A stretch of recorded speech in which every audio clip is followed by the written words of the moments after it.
There's not too much, but a few important things happened over the holidays, and this is why I didn't want to do Game of the Year yet, because I wanted to at least touch on these things so we don't have to do it at a later date. Mm-hmm. So let's begin with number one. It's not exactly clear how well PlayStation 5 is doing, but a recent report indicates that it's performing very well indeed. Not a huge surprise considering they're nearly impossible to find at market. Website Digitimes cites so-called industry sources noting that PS5 pushed 3.4 million units in its first 4 weeks of availability. Website Push Square notes that PS4 sold 4.2 million units in 6 weeks, so even when taking into account possibly falling momentum, PS5 is almost certainly outpacing PlayStation 4 so far. What's even crazier, though, is Sony's reported bullishness in its 2021 fiscal year, where it expects to reach 16.8 million PS5 sold at minimum, according to the source. Of course, while Digitimes is a reliable source, these are also rumors. But with Sony steadfastly refusing to announce numbers of its own, we're left to speculate. PS5 sales should only increase with word that the console will launch on February 2nd in India, the world's second most populated country.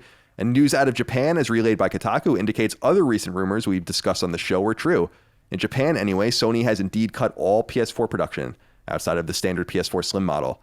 This may be good news for PS5, though, especially in Japan, where it's been widely reported that PS5 sales are softer than ever when compared to historical PlayStation consoles unit pushed in Sony's home country.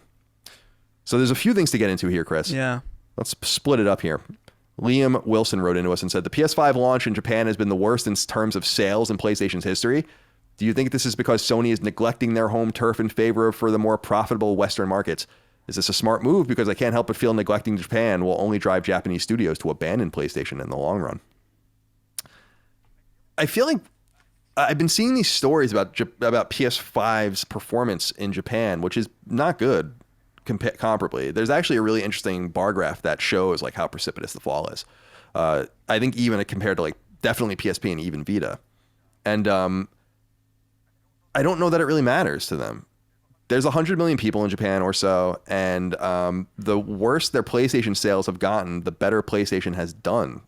So it's not to say they don't want Japanese support. It's just to say that it's really not essential to their, and I mean Consumer Report. It's really not essential to their bottom line. And where developers can go to Switch, and they are, but where else are they going to go? PC, I guess they can go to as well, but I don't know. I'm not too worried about these Japanese sales. What do you think about this whole tapestry that I've painted here? Yeah, I don't know about PS5 sales. It's interesting. I don't know if it's.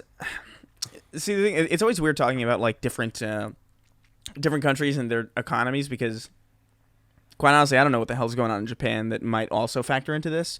There could be contexts that we're not aware of. Like, I have no idea even how they're handling the pandemic, you know? Like, I don't even really understand what it is they're doing, or, like, how drastically it's affected their local economies, like, how their culture like, how important a console would be deemed in that culture in a situation like this. I feel like a lot of that could also play into this as well.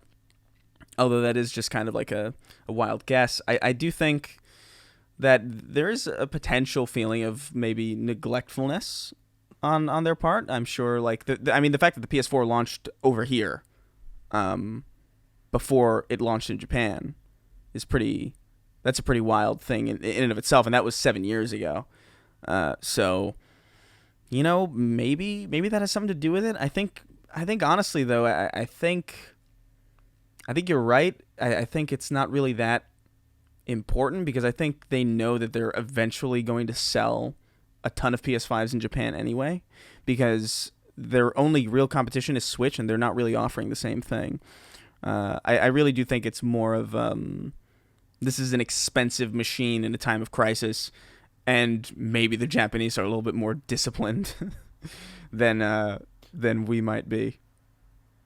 Yeah, I also think that the culture is moving away from consoles. I just think that there's a space issue there, and that's true. A third of the population lives in Tokyo. It's impossible to, you know, I'm not even kidding around, but like the PS5's huge. It's like it would be, I watch some of these really interesting shows on YouTube about people's homes in Japan and how they live. And it's like every fucking square foot in these places count, man. Sometimes if people are living in literally 80 square feet, and your PlayStation 4 is 1 square foot. You know, so that might have something to do with it too. People, and then you have to have the TV to accommodate it, and so I think that has something to do with it as well there. And I think Switch is just a really powerful force over there as well, because they play mobile games. It's the same reason why PSP did so well in the Game Boy and DS lines and in the GBA line, and then still why Vita is still getting new games. I mean, even that sells there. So I don't know. I think this is a situation where Sony's being strangely quiet. I don't quite know why they're not talking about how much they've sold.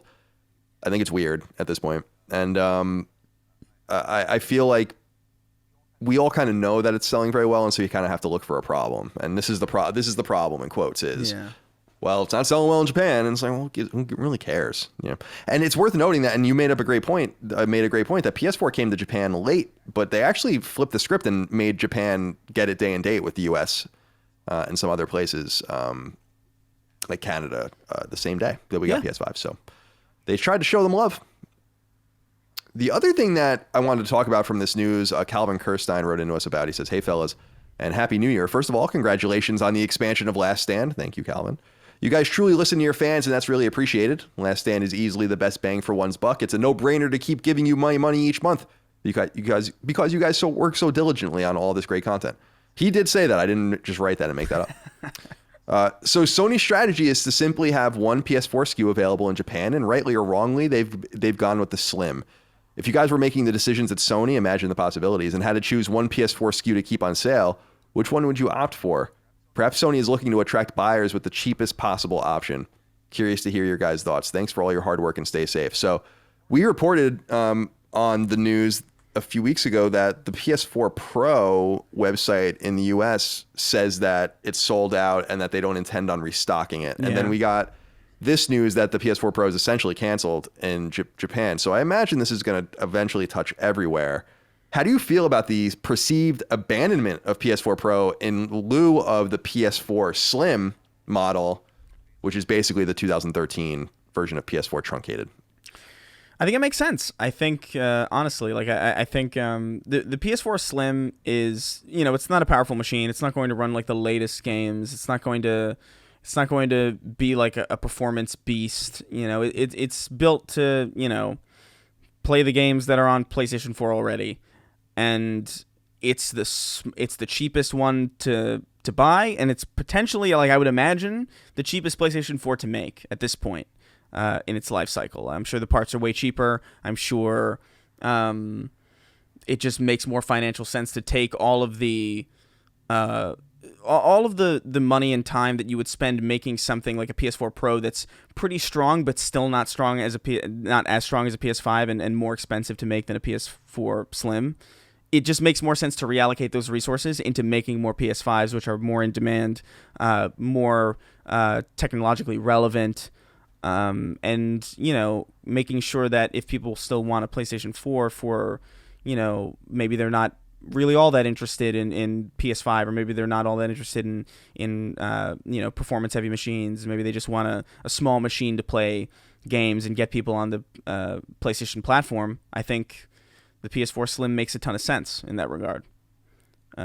Yeah, I agree with you. It's since they did have this half step, you have to kind of remove the compelling nature of the half step in order to get people to take the full step. So it kind of does make sense. But I also think it reaffirms, Chris, what I've been saying, which is that PS4 Pro's popularity is probably very overrated. Yeah. Because if it was still selling, I think that they would keep making them. I feel like they've always been rare, and I feel like they've always underproduced them. And I don't know that it was because they were selling. I just don't believe it, because when you get outside, like, I don't know many people, I guess, outside of gaming circles that play games, but I don't feel like the PS4 Pro is like a prevalent piece of hardware unless you're like a nerd. Why would you go in and spend? And that's the other thing, is that this thing is basically comparably priced, like we said, to PS5. So yeah, no, exactly. I think that it didn't even the most baffling exclusion to me, and I mentioned this even when they first announced this thing, and when we first learned what the machine even had, like, in its components. You built a half step next gen PlayStation 4 that's supposed to like run games at 4K. That was like the whole thing. It was like, hey, upscaled 4K, and like that was the whole push at the time. And you had like performance modes and stuff like that. But you didn't have a 4K Blu-ray player in it? Like, why? What? That seems like such an obvious thing to overlook, considering how important Blu-ray was to PS3, considering how important DVD was to PS2. And I'm sure, like, yeah, it's probably not going to be a huge deal for a lot of people, but I can say, like, if I'm, especially back when these machines were coming out, when the Xbox One X was coming out and when the PS4 Pro was coming out, like, if I was giving somebody, like, a recommendation on which one to get if they just wanted, like, a machine that had value, I would have been like, yeah, the One X is stronger, and it's a 4K Blu-ray player. You know, physical media is not super relevant, but that's still something that should be in that thing. Like, it's a 4K marketed console that doesn't have a 4K Blu-ray. It's very bizarre. And I think that's probably the reason why it didn't sell as well as it could have. It is also just this weird kind of generational half step that really only people who give a shit about performance and stuff like that would be interested in the first place. So it doesn't even, I don't know, the fact that it doesn't even have that casual appeal of like, oh, I can watch movies at 4K native, I feel like probably didn't do it too well. Didn't do it too many favors. Yeah, I think they also introduced with the PS5 2 new SKUs. So I think from a marketing standpoint, it's like, well, now there's 2 PS4s and there's 2 PS5s. Yeah. They don't separate. I think there's just do they separate? We don't know how many PS4 Pros sold versus how many PS4s, do we? No, they've never broken it down. That's why I speculate that they've not sold very well. That they usually hide their numbers. Like we said, like they started talking about handhelds when the Vita started failing. They started folding PSP and Vita numbers together so that they would obfuscate what the real numbers were, and then you didn't know. And it's very much like what Microsoft used to do with Xbox One. Like we used to have to go into EA numbers, and they would say something like, well, 120 million next-gen consoles have been sold. And then we'd be like, well, Sony announced 78 million PS4, so this is how many Xbox Ones were sold. It's like we have to do all this annoying math to figure things out with Sony. And meanwhile, Nintendo, no matter how they're doing in their financials, talks to like the 100,000th as to how many games they sell. Like even in the Wii U era, It was awesome. They're like a bastion of proper data, which is nice. But no, I guess they don't have to tell us. But we await official numbers. They have to come soon. They're definitely going to come before the fiscal year is over, which is March. So the end of March. But I imagine they'll say something before then. And it could be something like where they're like, we could have sold a lot more, and these numbers are disappointing to us. But I doubt that that's the case. So we'll see what happens.